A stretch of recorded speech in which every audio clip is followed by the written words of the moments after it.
So I'm going to introduce our workshop leader today. Thank you all for coming. This is the first English 100 professional development workshop of 7. Hopefully people can attend all 7. There's an awesome professional development carrot that awaits you if you complete all 7.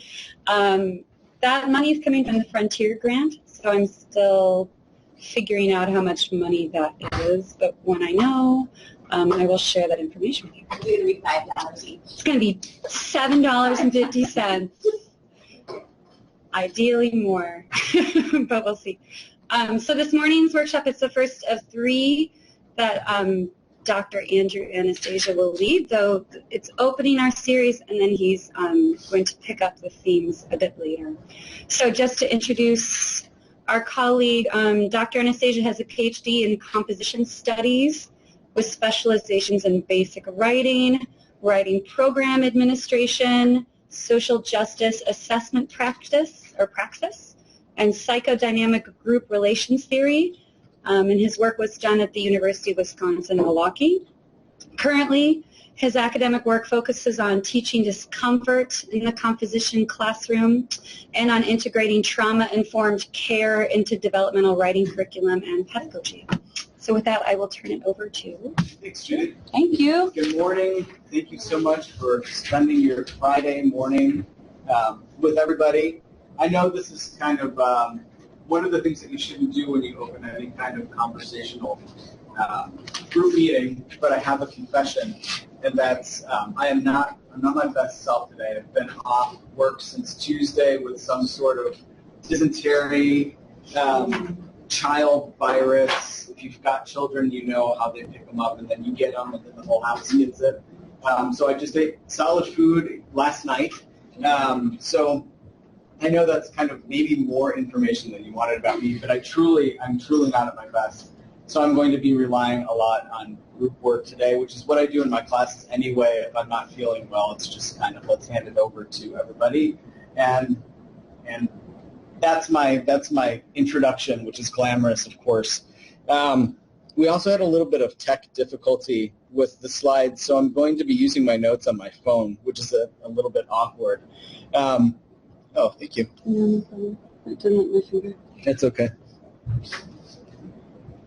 But this is we have a 7-part series, which is occasioned by the integration of reading and writing, developmental reading and developmental writing, mushing into one course, the Integrated Reading and Writing English 100, and my specialization in the field of composition studies is basic writing. So first I want to situate myself not as necessarily a professional within the field of developmental education or developmental reading. I situate myself pretty squarely as somebody who's specialized in composition studies and basic writing in particular. So I just want to give you my theoretical standpoint and grounding there.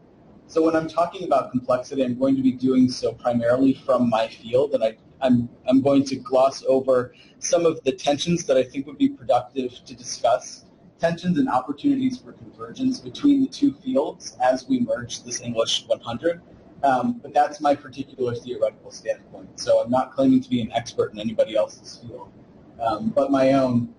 If you have a question at any time and feel comfortable using the computer, let's say we're rolling along and you want to ask a question, something comes up, please feel free to use this digital. You can either, like old-fashioned, say, hey, can you slow down, or I'd like to ask a question, or you can pose it to me here at goo.golf, ///, and then that code. And that'll stay up the entire time of the presentation. So if something comes to mind, you don't feel comfortable raising your hand or what have you, it'll come to the terminal here, and I'll field it, or just raise your hand like human beings interacting with one another in this informal social space. That's completely fine too. So this is the first part of a 3-part series that I'll be talking about with regard to the concept of complexity, which is one of the keywords that my field, basic writing, uses to describe some of the work that it does with how it integrates reading and writing in developmental or basic writing composition courses.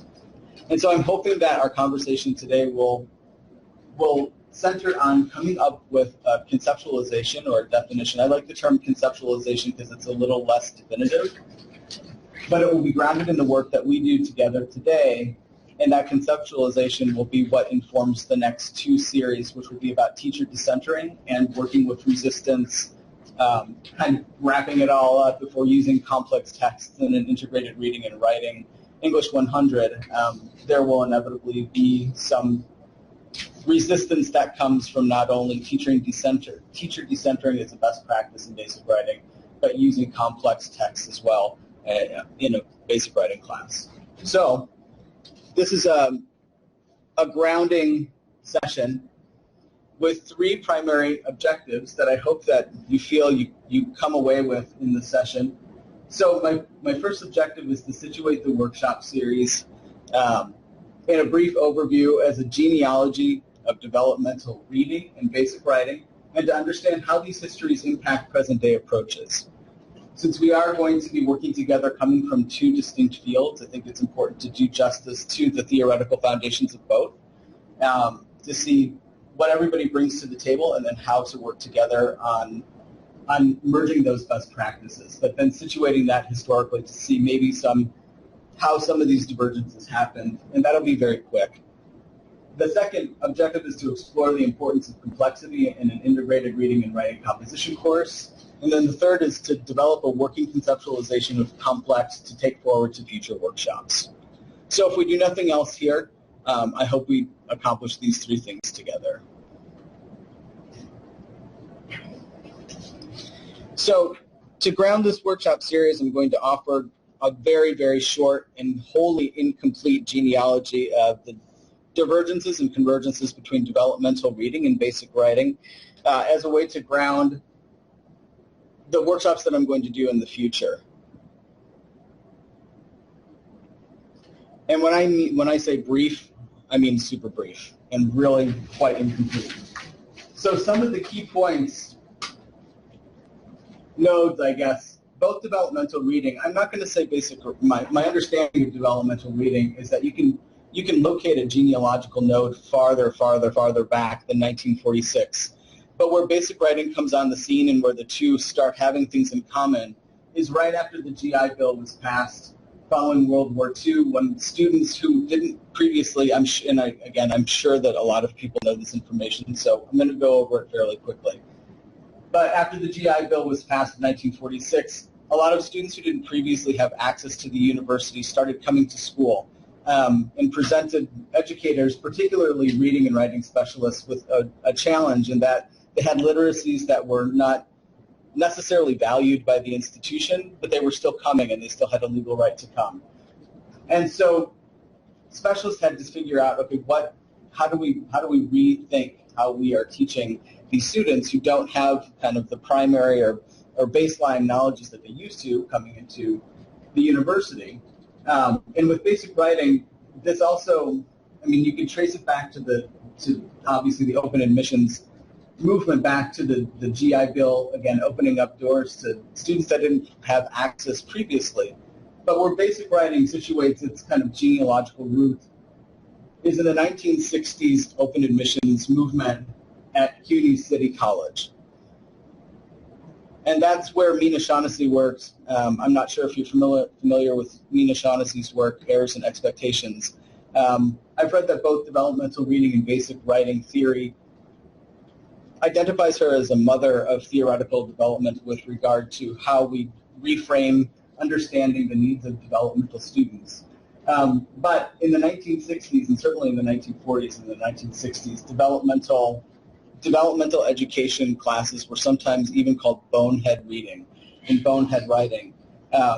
It's true. I mean, she talks about this in Errors and Expectations, and she's also saying, okay, this is racialized, because in the open admissions movement in the 1960s, we see a lot of heritage speakers, a lot of Latino students, a lot of African American students, a lot of working class female ethnic minority students coming to college for the first time, and kind of breaking down some of those barriers and access, and again bringing with them these literacy practices that were wholly undervalued in the institution. And that's really where basic writing kind of situates itself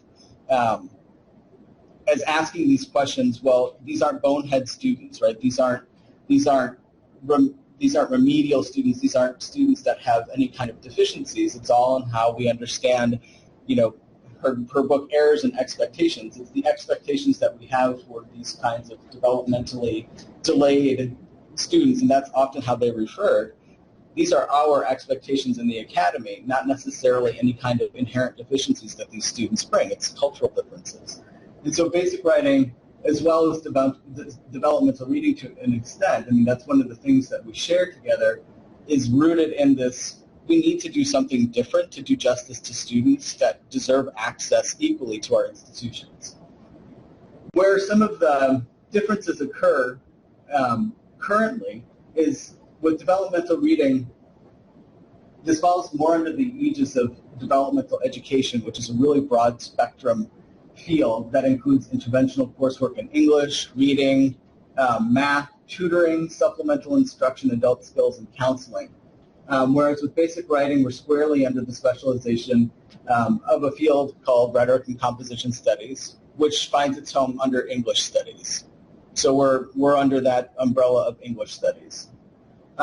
Professionally, developmental reading is under the aegis of the National Center for Developmental Education, or the NCDE, the National Association of Developmental Educators, NAID, and the College Reading and Learning Association. And basic writers identify under the professional aegis of the Council of Basic Writing and the National Council of Teachers of English. So very specialized within English studies, and less specialized within the broad spectrum of developmental support and education. And this is probably contentious to the extent, I guess it depends on, just like with basic writing, I think that this claim can be contentious. You can have three people say, well, I don't think Shaughnessy is really the root theoretical foundation of basic writing. But from the research that I've done, one of the developmental reading theoretical founders, Alder and Van Doren's 1940, and more the 1972 revised version with Van Doren on board, How to Read a Book. So this is where some of the splits really start to happen between developmental reading and basic writing. So with How to Read a Book, the framework is based primarily on new critical theory, which is ideologically aligned with the great books approach to reading. And this book, more so than, and I'll cast these two in relief a little differently, but these offer strategies, methodological strategies on how to improve reading comprehension specifically for folks who want to know how to read great works of literature to get more out of it. I know that's clunky, but Shaughnessy's 1977 Errors and Expectations, this framework is not based on a new critical approach or a great books approach, which is going to say very basically that we read great works of literature to learn how and model how to write better and how to read better because these works are great. I know, again, that's very simple, but we've got lists and lists of these great books, and we give them to students, and we offer them to show them what really good reading looks like and what hopefully really good writing looks like, and so that they can model that. Basic writing and rhetoric and composition studies as a field, it really came to be in ideological opposition to that thought. And so that's where we get kind of one of these splits. And one field goes one way and the other field kind of develops along a different trajectory. So with basic writing, the framework that really roots the field is on a process approach to writing. And I don't doubt that now, kind of sped up to 2017. Developmental reading specialists and basic writers have more in common. Basic writing specialists have more in common, and that process reading or process pedagogy has really kind of sunk into both fields. But I think it's important to kind of note that here's a really important split that may still inform some of our present-day practices. So basic writing situates the student within the context of cultural expectations for a lack of achievement. And then the field itself really grew up in ideological opposition to the great books and new critical framework.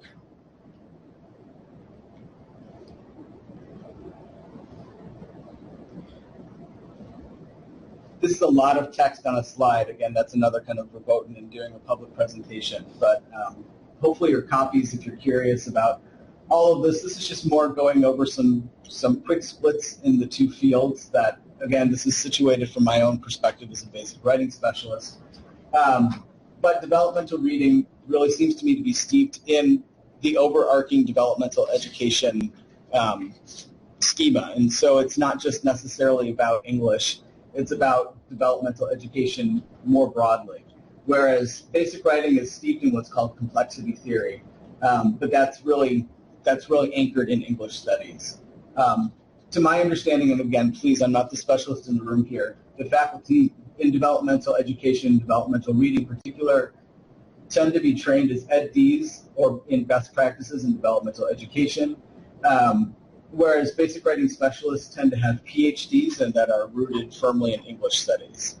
And so we don't have that whole developmental education training. We have none of it. It's just a philosophy degree. I don't mean to say just in a reductive way, but there's no training in that developmental piece. Like in tutoring, in student support services, there's none of that. Very little of that. So in developmental reading, my understanding is there's not necessarily training in best practices in writing pedagogy.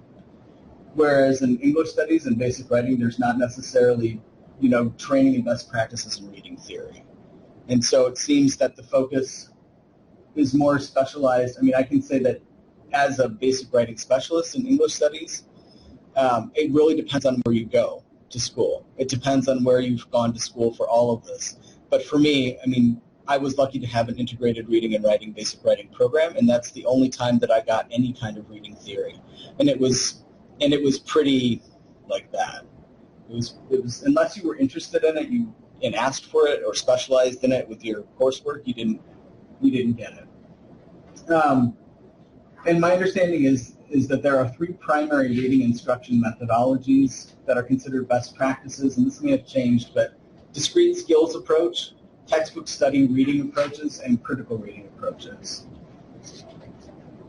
And how that's different a little bit from basic writing is that I think that basic writing and rhetoric and composition studies has been critiqued from a variety of fields as being methodologically, I'm trying to use a kind word. I keep wanting to say Herby-scurvy, and that's not even a word. Herby-scurvy doesn't exist. But like, does Herby-scurvy work? Kind of like all over the place. Topsy-turvy. Hodgepodge. Topsy-turvy. Herby-scurvy. It is. This is also how I am in the classroom too. I'll just be like Herby-scurvy, and the students. You, Renee. We'll have to come to that understanding together, Rich. That'll be part of our conceptualization of complexity. It's going to morph into gravy-scavy later. So anyway, right. So methodologically, I'm not going to say unrigorous. Is unrigorous a word even? Disrigorous, non-rigorous. So I don't want to make it sound terrible. And as of late, I think that composition studies is kind of getting with the program and coming up with its own unique hodgepodge, scurvy-wurvy methodological approaches. But I would say that what unites the field methodologically is it's not necessarily these discrete skills approaches, but it's a hodgepodge. It's grounded in rhetorical theory, especially social epistemic theory, which all social epistemic theory is there's a social reality that we experience, and it influences the way we see the world, which in turn influences the way we read and write about the world. Hopefully I'm doing Jim Berlin justice there. And also critical literacy theory, which is Ferrer, Ira Shore. And again, the field really did form in opposition to skills-based, skill and drill, discrete skills approaches, literature-focused approaches. And I think that this is a more significant split than we often have courage to talk about. But we're going to do it today. So, very quickly, I think that there are more opportunities for convergence than there are things that divide us. When I was reading the 2013 NAID report, The Terrain of College Developmental Reading, I was kind of inspired by what the report said about the prevalence. I guess, there's always been integrated reading and writing courses, but I think under external pressures in particular, like frankly what's happening at Harper, there's pressure at the community college level in particular to start merging reading and writing courses where they were once distinct offerings. But this report is like, hey, this is a really good opportunity because oftentimes these two fields are really artificially kept apart. Like, why wouldn't developmental reading practices and basic writing practices inform one another?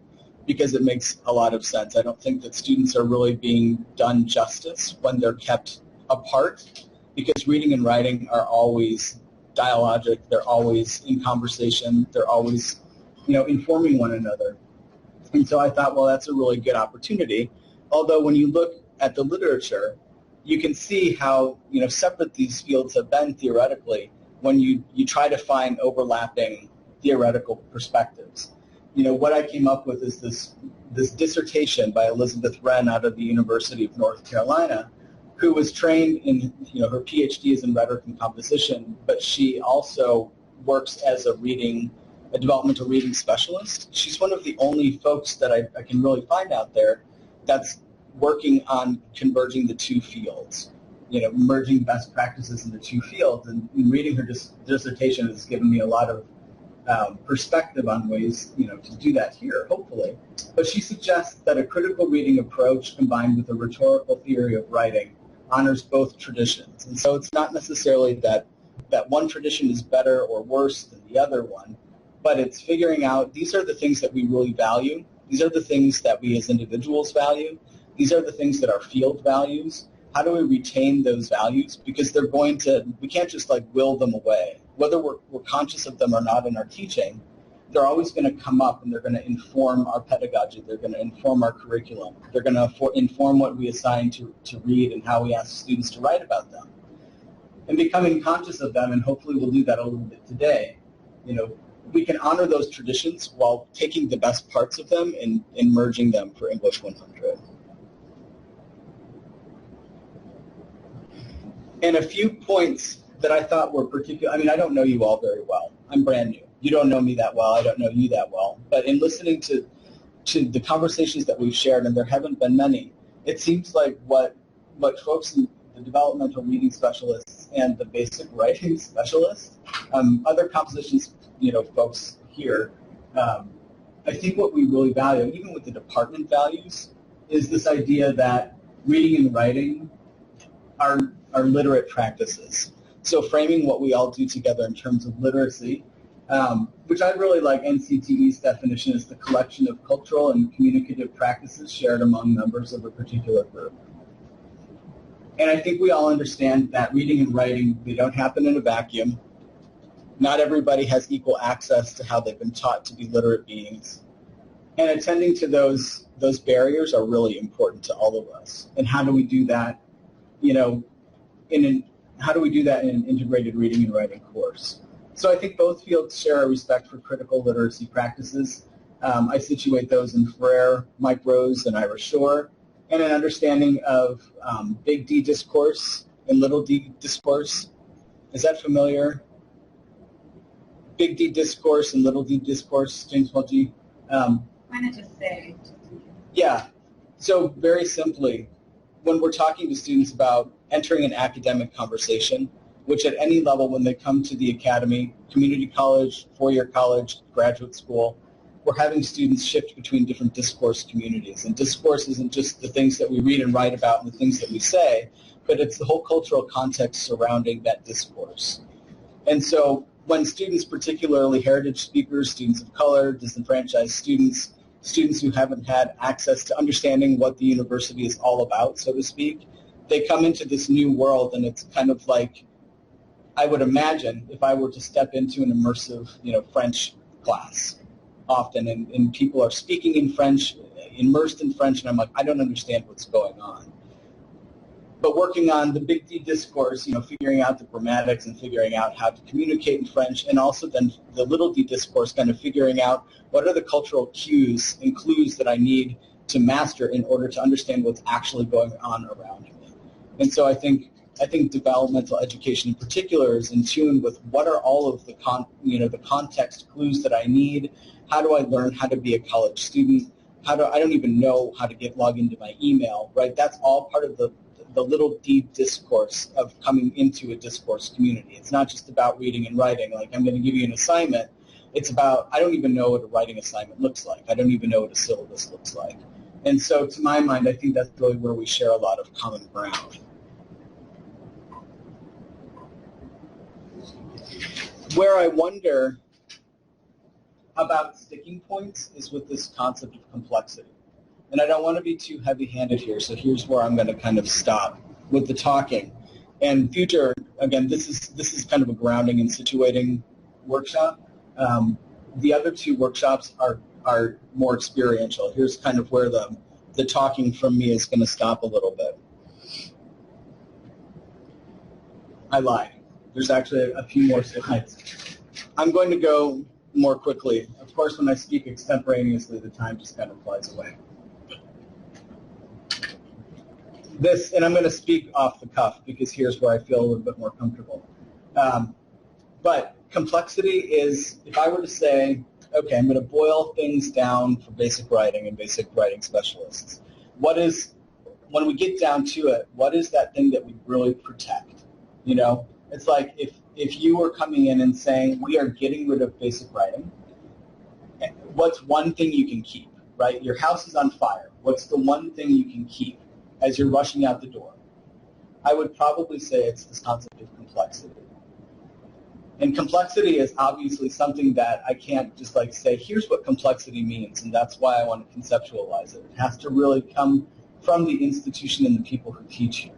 It has to come from our values, and it has to, our values as individuals, our values as members of a discipline, and our values as members of a Harvard community. So that's what makes this term particularly slippery, but therein lies the value. Again, I am most at home when I'm talking about discomfort, and complexity, it absolutely links into this concept of discomfort. And so here's a very short literature review that you have a hard copy of. I'd rather talk with you more informally, but why basic writers are so interested in this concept of complexity. It goes back to some of our founding theorists, Michel Liu in particular, who argued, look, these students are coming with baggage, and the baggage is not necessarily theirs, though they probably have personal baggage, but it's our institutional baggage that overlays all of these expectations of how students should look, should speak, should read, should write. And when those expectations mix, the tendency is for us to want to make things easier for them, right? And I am also in this camp, right? My desire is to make things easier for students who already struggle with so much. She's saying that this disenfranchises students. When we make things easier, in this context, she's talking about texts, readings in particular. But I also frame it in terms of tasks. So when we make the task or the text too easy and there's no struggle, we're continuing to participate in the disenfranchisement of already disenfranchised students. And that can run counter to a lot of developmental theory. It can run counter to a lot of basic writing, practices in spite of like the theory. When you get into the field, it can become a lot harder to actually stick to that desire for complexity. But the field insists that teaching complex text to basic writers, it actually, I hate to use the word empowerment lightly, but that's the way it's often framed, that it's more empowering. The second misperception, and I'm going to talk about this when we talk about teacher decentering later, is that teaching these complex texts, difficult texts to basic writers requires extra scaffolding. When we talk about teacher decentering, hopefully we'll be able to frame extra scaffolding and teacher decentering not as mutually exclusive terms, not as terms that are in tension, but it can seem like, okay, if I'm going to give my basic writing students Michel Foucault's Panopticon to read, which I intend to do, I'm going to have to scaffold the hell out of the entire course. And that can work counter to another best practice in basic writing, which is teacher decentering. And again, the root of this is this social justice piece of how do I flip the classroom into one where students feel empowered to take ownership of their own reading and writing practices, while at the same time setting them up for success.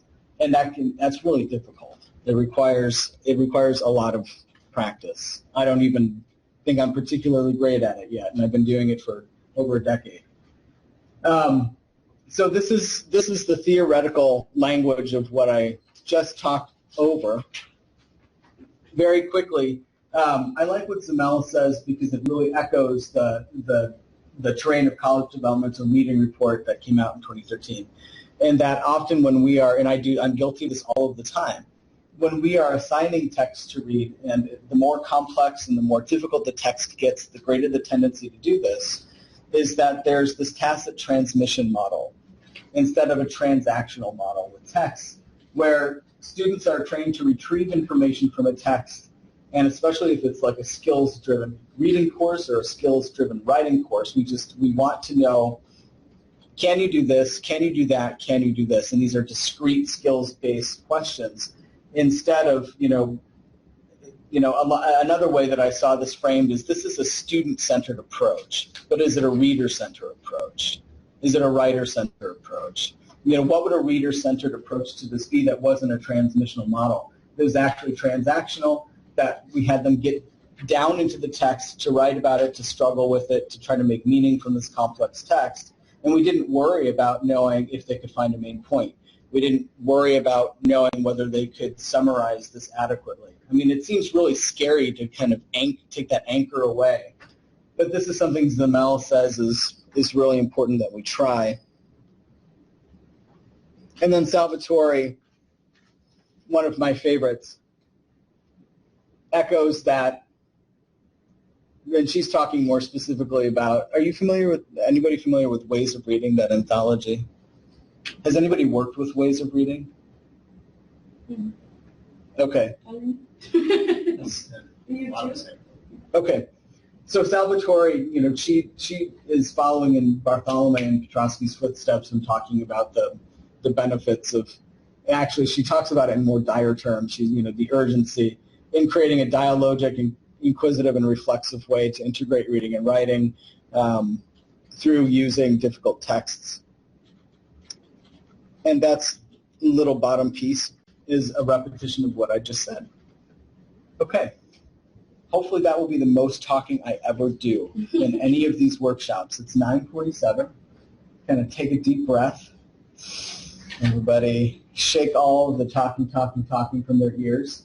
And here's the real work of this workshop, is figuring out, one, if my hunch is correct that this concept of complex is going to be a little bit thorny, and I'm secretly hoping that it is, and actually at the same time not. But I want to ground future workshops in our conceptualization as a group of complex. And so I'm going to ask folks, Rich, I know you have to go at 10, right? I can get through this. Okay. I'm going to ask folks to pair up in twos and work together on coming up with a working definition or conceptualization of complex. Please assign one person to take notes on your discussion, and I say in a Google Doc. If you want to do it. Judy, you want to sit with me because I got a new Google. You got it going? Yeah. I will be 100% transparent, and I'll say this is because I'm lazy. It's lazy and stricken with some child critical, in that it's easier for you to just share it with me. And then I can anonymize it and compile everybody's answers into one working definition. And then I've got your information. I set up a shared drive for everybody. So I will upload this to our Google Drive and then share it with you again. Yeah. Where does Peter Elbow's work and the Bard Way and Bard College, the Institute for Writing and Thinking, how do you think that fits in perfectly with where we're going, or do you see some flaws in the system? I think that basic writing, and particularly where it went in the 80s with social epistemic rhetoric, I think was set up. I have a long answer. this was one of the things I was really interested in with expressivism, because I'm kind of a bit of a fan of expressivism, but I also understand where it was critiqued heavily from a social justice standpoint.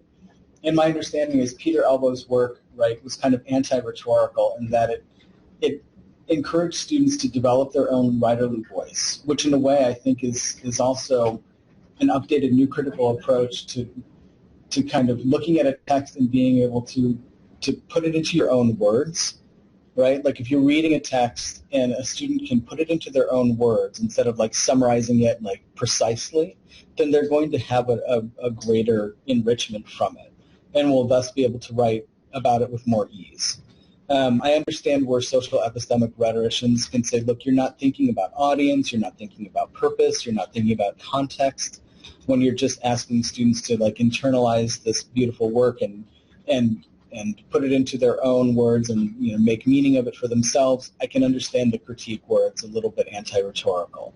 And so I would say that's maybe for an individual teacher to kind of make their own peace with Peter Elbow, who consequently, the first paper I wrote about Peter Elbow, I called Peter Pillow when I wrote the essay, because I subconsciously internalized all of this talk about how he's so fluffy, right? The program I was in was, it was run by these really hard-line Marxists.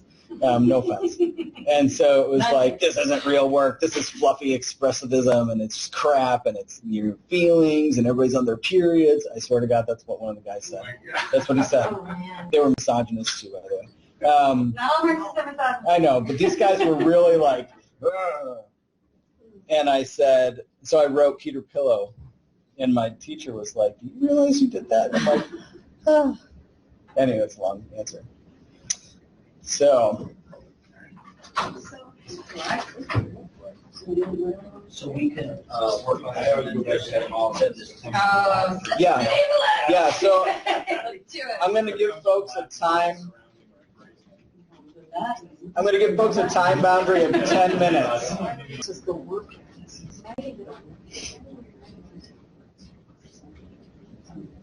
Okay, so I'm going to ask folks to finish up, and we're going to transition to a second task,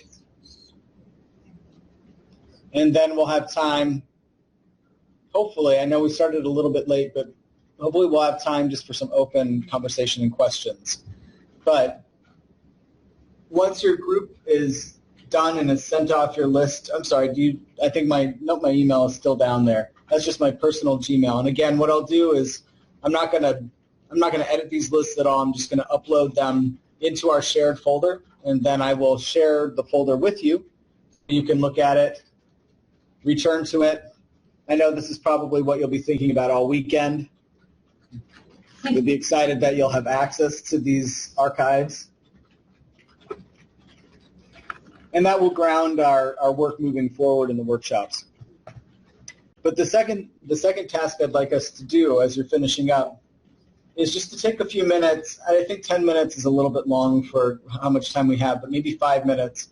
I really enjoy and appreciate reflexive practices. And so either, in another Google Doc or to yourself on a piece of paper, we've got paper over here if you need it.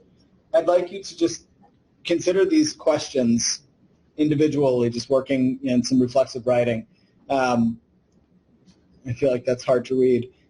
Maybe 5 minutes to write about the pros of working. Think about the concept that you just came up with your partner of complex. What are the pros of working with complex texts and tasks, and what are the cons? What personal and professional values inform your understanding of complexity? And so if you think down deep, and this might take an hour to do, but in 5 minutes, if you could think about what values really inform what you wrote about. And the third point maybe we'll save for another day, if we can get through those two. But any of these that you want to write about, just take a couple of minutes, maybe 5 minutes. If you feel comfortable sharing with me, that's fantastic. You don't have to. just if you want me to read your reflection and use it as a basis for how I angle the future conversations, that's cool. If not, just the practice of it would be enough. So take 5 to 7 minutes and write on any of those, please. Can we just put it on our Google Docs? Sure. Yeah. Okay, let's go ahead and wrap up our reflective writing. If you feel comfortable sharing your thoughts with me, again, this is so I can take a look and help ground the next 2 workshops on teacher decentering and student resistance to complex text and teacher decentering. That would be fantastic. Again, I would prefer to ground what happens next in what we do together as a group. And if you don't, that's fine. It doesn't matter to me either way. So whatever you're going to send me, please go ahead and finish that up and send it my way.